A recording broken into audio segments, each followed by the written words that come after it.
Por favor, amados, aquele mesmo texto, 1 de Coríntios, capítulo 15, versículo 57. É um versículo que fala de continuação, né?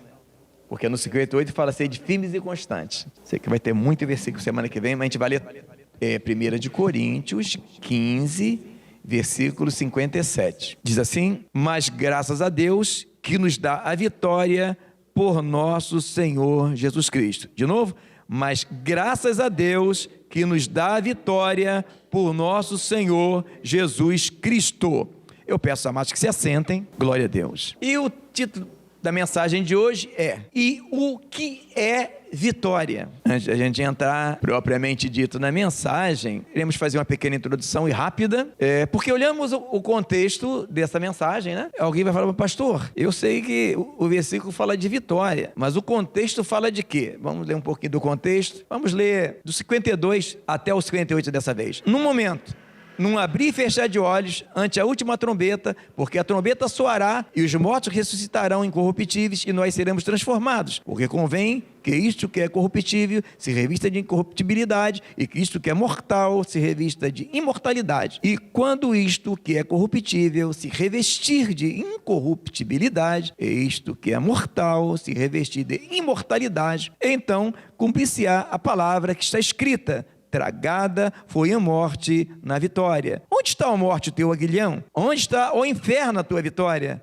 Ora, o aguilhão da morte é o pecado, e a força do pecado é a lei. Mas graças a Deus que nos dá a vitória por nosso Senhor Jesus Cristo. Portanto, meus amados irmãos, sede firmes e constantes, sempre abundantes na obra do Senhor, sabendo que o vosso trabalho não é vão no Senhor. Então, por que poderia se fazer essa pergunta se o texto está falando praticamente de arrebatamento, de encontrarmos com o Senhor? Porque Paulo vai dizer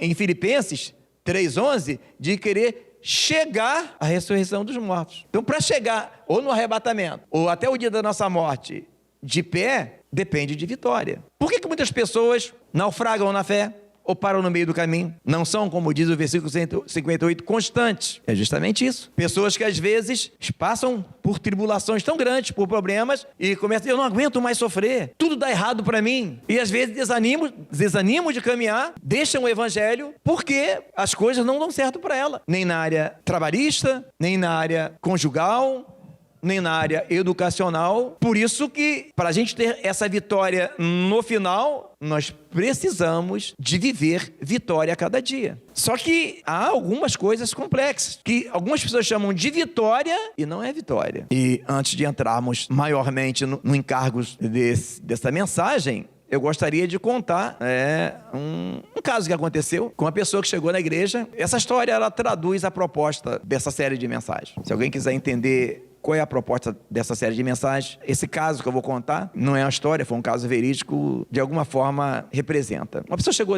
na igreja, ele tinha ficado louco, ele veio praticamente amarrado, em camisa de força, só com a mãozinha lá de fora, e na hora que o pastor estava fazendo alguns propósitos, e o diácono passando com papéis, distribuindo, aquele irmão pegou o papel. Aí a mulher dele virou para o pastor, ele não vai fazer nada disso não, porque ele está doido. E o culto acabou, eles foram embora. Quando chegou no outro culto, o homem chegou lá, bom. Aí o pastor olhou, cara, é o que veio domingo amarrado. Aí a esposa falou: pastor, depois daquela mensagem, ele ficou bom, não está tomando mais remédio, não sei como, ele está curado, pastor. Ele olhou para ele, aí criou um laço de amizade, conversou com ele, ele contou o caso dele. Ele era um empresário que trabalhava com sal e tinha falido. Ele começou a trabalhar de novo. Aí foi trabalhando.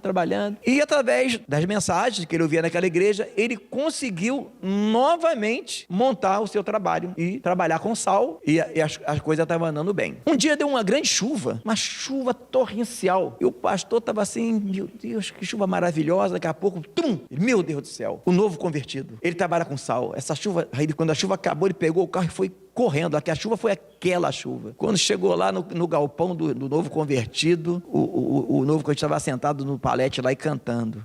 O pastor chegou devagarzinho: irmão, o senhor está doido? O senhor está bom? Aí o irmão falou assim: calma, pastor, eu estou bem. Tudo bem mesmo? Mas e aí, sobrou alguma coisa? Não, pastor, sobrou nada.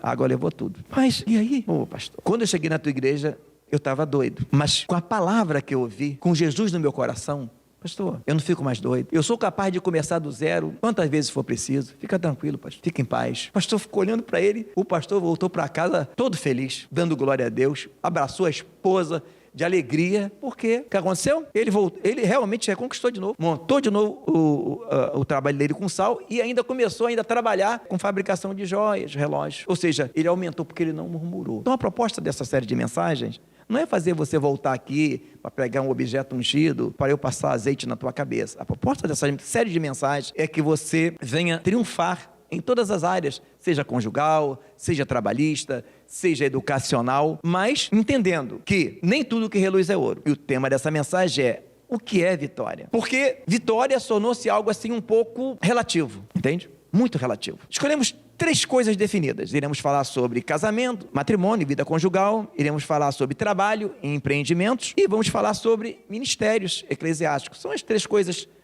creio que mais expressivas na nossa vida, que precisamos ter vitória. Bom, falando sobre namoro e casamento, temos algumas jovens aqui, sei que alguns jovens irão nos assistir.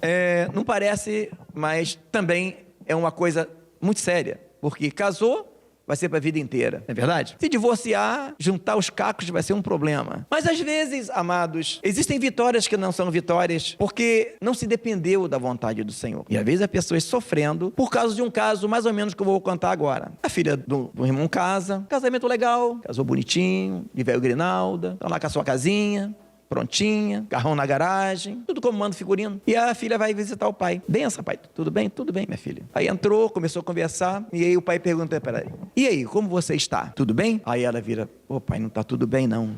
Aí o pai vira para ele e fala: mas minha filha, o que aconteceu? O Marcelo está te tratando mal? Não, pai. O Marcelo é um amor de pessoa. Não, pai, não é nada disso. O Marcelo me trata muito bem, pai. Às vezes ele me traz até café na cama. Mas então, minha filha, você falou que não está tudo bem?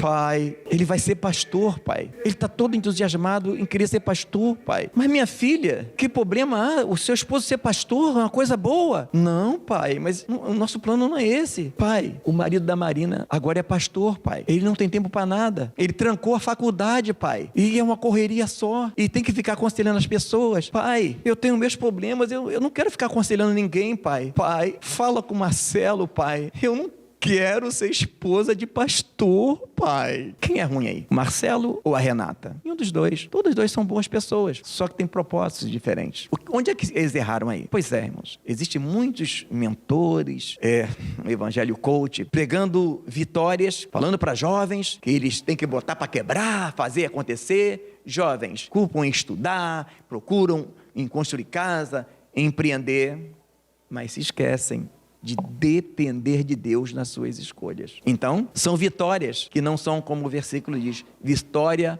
por Cristo. A vitória que é por Cristo incide em quê? Na boa, perfeita e agradável vontade de Deus. Provérbio 16 diz que há caminhos. Vamos ver o que diz Provérbios 16. Observe. Provérbios 16 diz assim, amados: do homem são as preparações do coração, mas do Senhor a resposta da boca. Todos os caminhos do homem são limpos aos seus olhos, mas o Senhor pesa os espíritos. Confia do Senhor as tuas obras e teus pensamentos serão estabelecidos. Eclesiastes 12:1 diz: lembra do teu Criador no dia da tua mocidade, antes que venham os maus dias, as quais venham dizer: não tenho neles contentamento. Ali não houve nenhum dos dois, só que cada um tem um projeto. E Deus sabe no futuro. Então a pessoa ideal para nos dirigir, seja em qualquer situação, é pedir direção ao Senhor. Casar não é pecado, mas existe uma boa, perfeita, olha, boa, perfeita e agradável vontade de Deus. Então, às vezes, pessoas hoje estão vivendo uma vitória que não é a vitória por Cristo, porque não dependeram de Deus.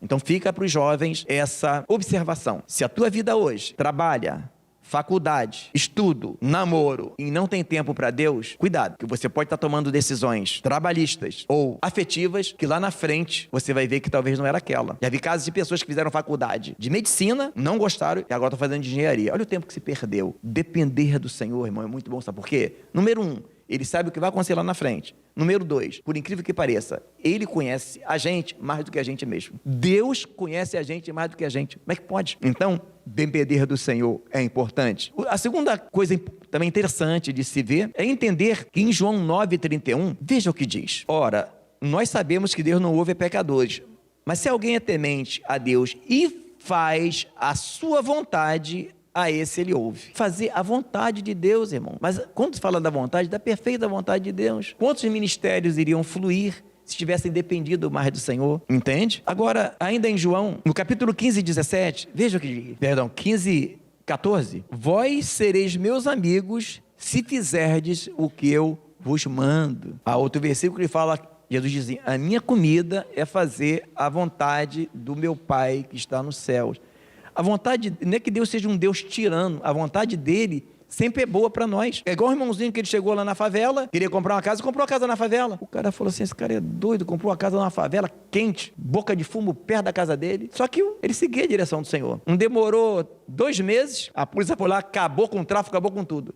A casa que ele comprou, agora está valendo 30 vezes mais. Então, a vontade de Deus, às vezes, na nossa vida, são coisas que a gente nem imagina. E olha que ninguém imaginava que um dia aquele bairro estaria sem o tráfico. Ninguém acreditava. Era muitos e muitos anos que o tráfico dominava aquela região. E até hoje o tráfico não voltou para lá. Depender do Senhor é muito importante. Agora, eu gostaria de falar de trabalho, empreendimento. Há muitas vitórias, irmãos, que não são por Cristo. Por isso, o tema é, e o que é vitória? Há pessoas mentoriadas, ou seja, mal mentoriadas, que se tornam praticamente escravas de um pensamento e, às vezes, consegue montar uma grande empresa, vários carros, às vezes tem até uma lancha, às vezes tem várias casas, mas no final, o casamento é destruído e tudo aquilo que foi conquistado agora será dividido. E alguém que não trabalhou naquilo vai gozar dos frutos. Aí eu pergunto, isso é vitória? O que adiantou um homem, como Jesus falou, né? O que adiantou um homem ganhar o mundo inteiro perdendo ou se prejudicando? Em um livro, tá assim, em outros está diferente, mas em um livro fala, um livro tá ganhar o mundo inteiro e perder a sua alma, e outro fala, se prejudicando como, irmão? Porque não lembrar do Senhor e seguir numa direção sem lembrar de buscar o Senhor, acontece aquilo que não deveria acontecer. Mas observe o Salmo 37, versículo também 37. Nota o homem sincero e considera o que é reto, porque o futuro desse homem será de paz. Então, é muito importante, irmãos. Não vamos dar atestado de bobo para ninguém e dizer que Deus chamou todo mundo para ser cabeça e não cauda, que ser cabeça não é necessariamente você vai ter que ser ou o empresário ou o chefe numa empresa. Cada um tem um chamado. Mas não há problema algum de você ser um empresário, de você ser um chefe, ou de você querer ser isso. Não há problema, irmão. O detalhe é quando se negocia valores por causa de um sonho que se busca uma vitória, mas essa vitória não é uma vitória por Cristo. Por isso que o tema da série é Vitória por Cristo. As vitórias que não são por Cristo parecem vitórias, mas no final não são vitórias. Há casos de pessoas que se embrenham no trabalho de uma forma tão desesperada, e aqui eu abro um parênteses, e aqui eu abro um enorme parênteses, esquecem dos filhos. Irmãos, em nome de Jesus, olhais as crianças. Nunca houve tanta pedofilia. Não confie seus pequenos em ninguém, com ninguém. A sede do diabo não é no filho dos ímpios, não. É nos nossos. A ciência mostra que uma criança abusada, o trauma é devastador. Hoje vivemos uma época de tantos homens fracos e mulheres fracas, porque nunca houve tanto ataque do diabo contra as crianças. Irmão, em nome de Jesus, olhe pelas crianças. Se você não tem filhos, tem sobrinhos, irmão, alerta, seja chata sim. Você pode estar salvando o seu sobrinho, a sua sobrinha. Não confie em ninguém, porque a fúria do diabo contra as crianças está terrível. E depois de acontecido, irmão, só a misericórdia do Senhor. E há casos assim, de pessoas que eu já conheci, já tratei de pessoas, irmãos, que se enveredaram por essa teologia da prosperidade, só pensando em conquistar, e esqueceram os filhos. E até hoje, a gente cuida, né? Mas a sequela ficou até hoje, a pessoa tem essa sequela. Então, amados, eu abri esse parênteses por causa da importância disso. Não deixe, não, filho é com a mãe ou com o pai. Fora de mãe e o pai, ninguém. No colo de ninguém, sozinho com ninguém. E não pense que precisa de meia hora, não. Em 5 minutos o diabo faz um estrago. Que 5, irmãos? Em 1 minuto. Não confie, irmão. Eu sei que eu posso estar parecendo um chato, mas eu prefiro ser um chato, mas cumprir a minha missão pelo teu filho. Sabe por quê? É o teu filho que vai continuar. É o teu filho, quando você estiver mal usado por Deus, vai te levantar. Então, se você não cuidar do teu filho, às vezes você não vai ter aquela pessoa também para te ajudar nos momentos, porque haverá um dia mal em quem está livre. Amém? Vamos continuar. O problema, às vezes, amados, que muitas pessoas também estão na condição que está em Ageu. Ageu é um pouquinho difícil de achar, mas é perto de Zacarias e perto de Abacuque, né? Ageu 1, versículo 9 diz assim, preste atenção, amados. Olhaste para muito, mas este que alcançaste pouco. E esse pouco, quando o trouxeste para casa, eu lhe assoprei. Por que causa? Disse o Senhor dos Exércitos.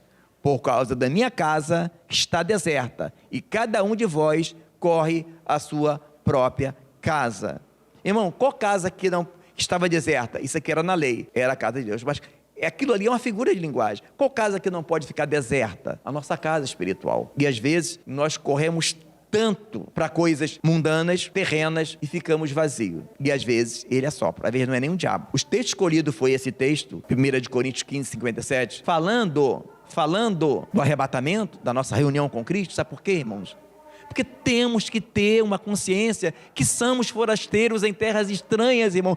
Tudo vai ficar aqui, o nosso alvo é o céu. Quando nós possuímos tudo e pensando no céu, possuímos as coisas, mas as coisas não nos possuem. Agora eu gostaria de falar de ministério. Há pessoas que acham que querer ser um pastor é algo, não, querer ser um presbítero, querer ser um diácono, ou querer ser um ministro de louvor, não há problema nisso. O problema é como algumas pessoas estão buscando isso. Então, há vitórias que parecem vitórias, mas como não são vitórias por Cristo, não são vitórias. Eu tinha um amigo que ele era um presbítero, deu um golpe de estado na igreja que ele era e abriu a igreja na casa dele. Olha que coisa interessante. Era uma casa dessas de conjuntinhos de BNH, né? A casa virou uma igreja enorme. Daqui um pouco, fez o 2º piso, o 3º piso e o 4º piso. Até escola tinha na igreja. A coisa funcionou. Irmão, há um grande engano. Não é porque as coisas estão funcionando é que Deus está aprovando. Com 47 anos, a soberba entrou no coração dele de um jeito, pela magnitude da obra,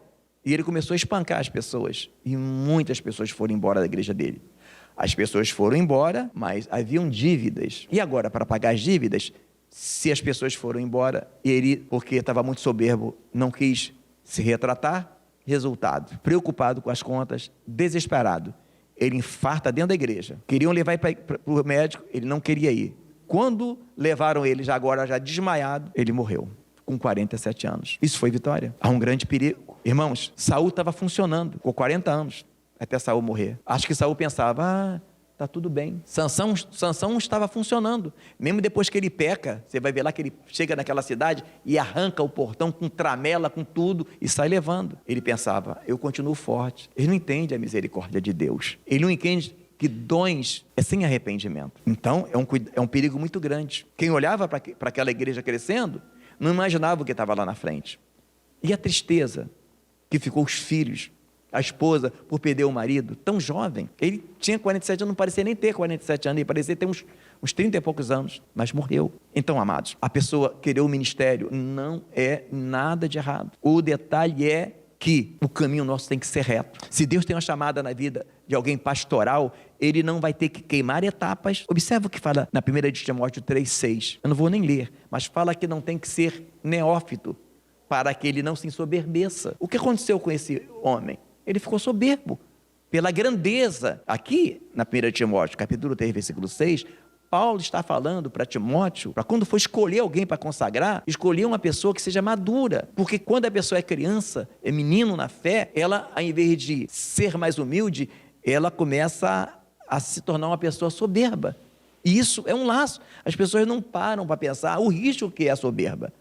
Nabucodonosor não comeu capim por 7 anos porque traiu a esposa, porque matou alguém. Nabucodonosor comeu capim 7 anos, ficou como um bicho por causa da soberba. O diabo não caiu do céu porque matou alguém, mas porque foi a soberba entrou no seu coração. O rei Uzias não ficou leproso até o fim da sua vida porque adulterou ou porque matou. Foi por causa de quê?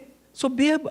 A vida das pessoas não tem uma noção do perigo que é a soberba. E muitas das vezes, algumas pessoas querem o episcopado Paulo falou, se alguém deseja o episcopado, ou seja, se alguém deseja ser um bispo ou um pastor, excelente obra deseja, não há problema. O detalhe é que algumas pessoas estão fazendo loucuras por causa de um cargo e, no final, não é uma vitória. Às vezes, alguns chegam ao pastorado, perde a esposa, perde a família. Chegam ao pastorado, mas está doente. Então, amados, pastorear é uma bênção. Fazer a obediência é uma bênção.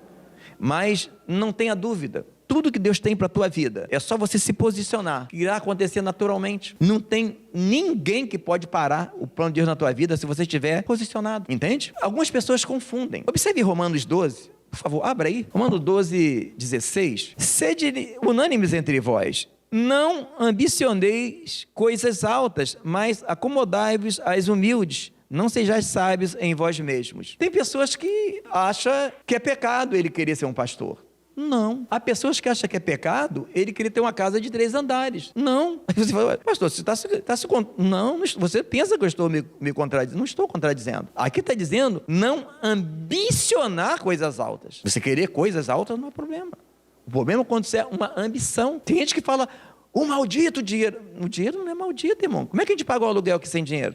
Como é que você compra remédio sem dinheiro, irmão? Como é que você ajuda um irmão que está precisando sem dinheiro? Veja bem, a Bíblia fala que o amor ao dinheiro é que é a raiz de todas as espécies de males. A ambição por coisas altas é que é. Então, você querer montar uma empresa, uma grande empresa, eu não estou dizendo que todo mundo aqui vai ser empresário.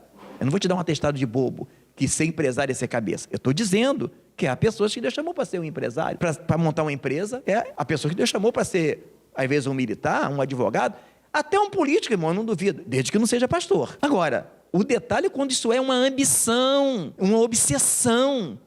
Isso te possui, você negocia valores. Esse é o problema. Então, há uma confusão muito grande. Outra coisa, o que o mundo chama de humilde, não é o humilde da Bíblia. A gente que fala que ser humilde é uma casinha pobrezinha. Bom, eu já conheci diversas pessoas, já pastorei a igreja com pessoas que tinha condição financeira boa e era humilde, e tinha irmão lá na igreja que era muito pobre e era soberbo. Não quer dizer, humildade não quer dizer ser pobre. Há uma confusão nisso tudo, entende? E muitas das vezes, irmãos, eu já vi casos de pessoas que Deus não pode melhorar financeiramente, porque senão ela sai da igreja.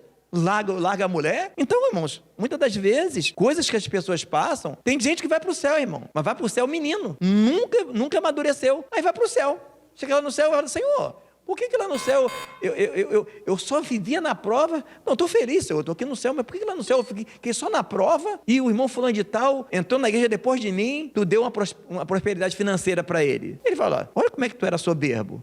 Se eu melhor um pouquinho o teu salário, tu ia me deixar. Existem coisas, amados, que as pessoas passam, mas não é porque é o que Deus quer, é porque ela não entende que no reino a nossa proposta é crescer, na graça e no conhecimento. Não podemos ser meninos a vida inteira. Então isso já não é detalhe. Algumas pessoas, lê Filipenses 4,13, se você puder abrir, vai ser muito legal, e fala, tudo posso daquele que me fortalece. Aí o cara, eu posso ter um iate, eu posso ter uma mansão.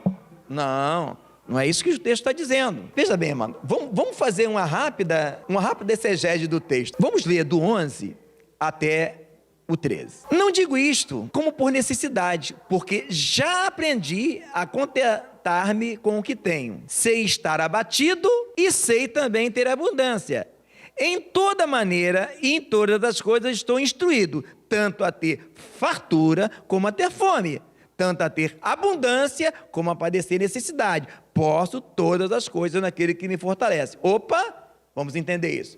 Paulo está dizendo que o ponto não é que você tudo posso, que você vai ser rico. Tudo posso, irmãos, que quando você está fundamentado em Cristo, Deus pode tanto fazer você passar necessidade que tu não murmura, e pode sim te dar uma casa de 3 andares que você não vai ficar lá limpando a casa e deixar de ir para a igreja, simples assim. Tem pessoas, irmãos, já até ouvimos o testemunho do nosso irmão Antônio, que se Deus der um carro para ele, acabou, irmão. Acabou. Porque o tempo da oração ele vai estar limpando o carro, o tempo de vir para a igreja ele vai estar consertando o carro, e se o carro quebrar, ele não vem a pé, não vem de Uber, nem de bicicleta. Então, amados, Paulo não está dizendo nem que tudo posso é ser rico, e nem que tudo posso é ser miserável. Tudo posso é que quando nós estamos realmente amando a Cristo e entendendo que somos os forasteiros em terras estranhas, Deus nos dá as coisas, irmãos. Deus nos dá as coisas. E para que Ele nos dá? Para que a gente possa socorrer as pessoas que não têm. ser o mantenedor da igreja? Observe que Jesus fala para aquele homem rico para vender tudo. E o cara foi embora. Por quê? O amor dele estava nas coisas. Mas a Bíblia fala que havia mulheres que serviam a Jesus com os seus bens. E Jesus não falou para ela só, não quero que você venha me ajude. Ela ajudava Jesus financeiramente. Jesus não falou para ela, não quero tua ajuda financeiramente, não. Vende tudo e fica pobre. Não, o que quer dizer isso? Porque ele sabia que aquelas mulheres não tinham amor em dinheiro. Você consegue entender? Não estou aqui dizendo, irmão, que Deus chamou você para ficar rico, não é nada disso. O detalhe, a importância de você se posicionar para, se caso Deus colocar no teu coração de montar uma empresa, porque é uma coisa assim, irmãos, o camarada vem para Jesus, arrastando a cachorrinha, aí começa a buscar, Deus abençoa, aí o camarada monta uma microempresa, bênção pura, que bênção. Agora o camarada que andava eu não entendo muito de carro, de Fiat, né, de carro comum, um Palio, né, vamos colocar, andava de Palio, agora comprou o quê?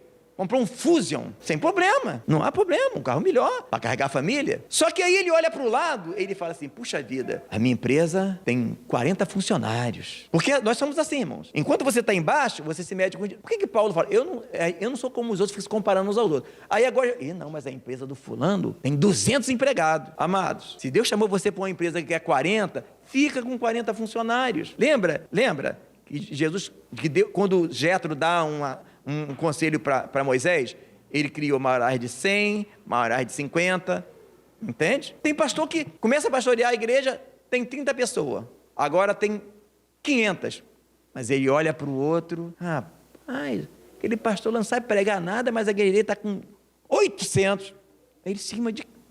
E aí já começa a colocar, né, campanha da vassoura santa, campanha do cadeado santo, porque quer encher, e bota a luz girando, e as meninas para dançar. Entende, irmão? Então, às vezes, o problema não está sempre o problema não está em Deus. Você consegue entender o que Deus está falando? É disso que está falando. Não há problema nenhum se Deus colocou no teu coração, irmãos, acontece, Deus colocar no teu... É o Espírito Santo. Eu quero ser um pastor. Olha que bênção, irmão. Precisamos de pastores. Precisamos de abrir outros, irmãos. Não tem condição. Tem irmãos que estão vindo de Marechal Hermes. Irmão, assim que Deus levantar mais um pastor, com certeza, irmão, a gente vai abrir mais uma filial, a gente vai dar suporte para ele e vamos que vamos. Não há problema que você quer. Eu quero louvar ao Senhor, eu quero ser uma cantora gospel. Qual o problema? Não. Agora, que você não vá para o Raul Gil cantar música mundana para ficar famosa, né? Se você acha que para você, se o teu chamado, você vai precisar de negociar valores, cantar músicas profanas, a vitória já não é por Cristo. Ou você confia no Deus que tu serve, ou então a tua chamada é tua. Então, se Deus colocou no teu coração algo, a minha casa... Irmãos, eu fico triste. Com o quê? Dia 23, aí nem sei o dia, eu esqueço lá. Nosso pastor Júlio vai vir aqui pregar. O que eu queria? Eu queria que a minha casa tivesse um quarto para acolher o pastor Júlio, tratar o homem de Deus como ele merece. Gratidão pelo que ele fez por nós. Veio lá de São Gonçalo, formou. Então, não há nada demais, amor. Eu queria aumentar a minha casa, fazer outra em cima. O que eu não posso para fazer isso, chegar aqui domingo, o pastor não veio não. Está lá na obra. Então não é vitória por Cristo, é confiança no meu braço. Então, amados, essa é a palavra de Deus para nós nessa manhã. Que nós possamos realmente ter o nosso foco no céu, usar das coisas como se fossem emprestadas, e não ter problemas em querer empreender, em querer ministérios, mas desde que nós viemos depender do Senhor. A obra tem que crescer, Deus tem realmente nos mostrado aqui já pessoas que serão discipuladores, serão obreiros, e é dessa forma que nós possamos estar sempre na palavra, e eu sei que assim o reino vai crescer e almas serão curadas, amém? Vamos orar? Senhor Deus e Pai, louvado seja o Teu nome para sempre, ó Deus. Ó Deus, dá-nos graça para que venhamos, ó Pai, fazer como Paulo disse lá em Coríntios, usar desse mundo, mas como se dele não abusasse. Porque sabemos que tudo isso aqui, ó Pai, vai ficar, o nosso lar é o céu, a nossa pátria é Canaã celestial. Ó Pai, dá-nos graça para que possamos verdadeiramente, ó Pai, fazer a Tua obra, ó Deus, cada um na sua chamada, ó Deus, cada um no seu propósito, ó Deus, mas tudo seja para a glória do Teu nome, ó Deus. Dá-nos graça e sabedoria, para que não venhamos, ó Pai, de forma nenhuma negociar valores para chegar em algum lugar, que onde nós venhamos chegar, seja através de Ti, das Tuas mãos, te pedimos, ó Pai, em nome de Jesus. Amém.